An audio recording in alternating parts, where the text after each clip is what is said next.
চিংড়ি মাছের বিরিয়ানি বানাবো আজকে। এই জন্য আমি মশলা ভাজা নিচ্ছি।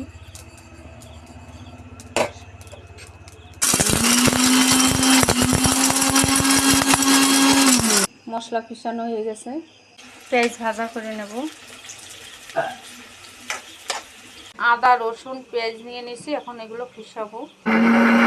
পেঁয়াজ ভাজা হয়ে গেছে, তেল দিয়ে দিচ্ছি, চামচ জিরা দিয়ে দিচ্ছি, ফোড়নে শুকনো লঙ্কা দিছি, গোটা জিরা দিছি, তেজপাতা দিয়ে দিচ্ছি, আদা রসুন আর পেঁয়াজ বাটা দিয়ে দিচ্ছি। ভাজা হয়ে গেছে, এখন চিংড়ি মাছটা দিয়ে দিচ্ছি।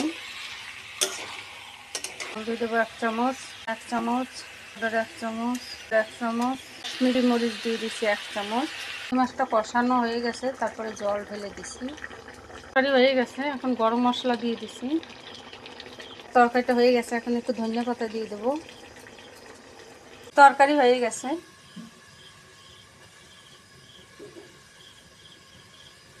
ভাত রান্না করব। প্রথমে ঘি দিয়ে দিছি 3 চামচ, গোটা জিরে দিয়ে দিচ্ছি, পাতা দিয়ে দিচ্ছি, কাজু দিয়ে দিচ্ছি, কড়ি পাতা দিয়ে দিচ্ছি। করার জন্য প্রথমে ঘি দিচ্ছি, তারপরে কাজু দিচ্ছি, কিশমিশ দিচ্ছি, কড়ি পাতা দিচ্ছি, জিরা দিচ্ছি, গোটা জিরা আর তেজপাতা দিয়ে দিচ্ছি, পায়েস পাতা দিয়ে দেবো, বা পেঁয়াজ দিয়ে দেবো, কাঁচামরিচ দিয়ে দিচ্ছি,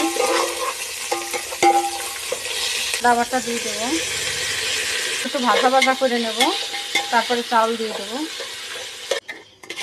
চাল দিয়ে দিচ্ছি,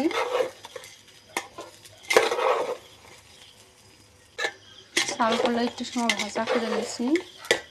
1 মগ চাল দিয়ে দিচ্ছি, 2 মগ জল ঢেলে দিচ্ছি, লবণ দিয়ে দিচ্ছি, লেবুর রস দিয়ে দিচ্ছি। লেবুর রস দিলে ভাতগুলো ভালো হয়। ভাত হয়ে গেছে, এখন ভাত নামাই দেবো।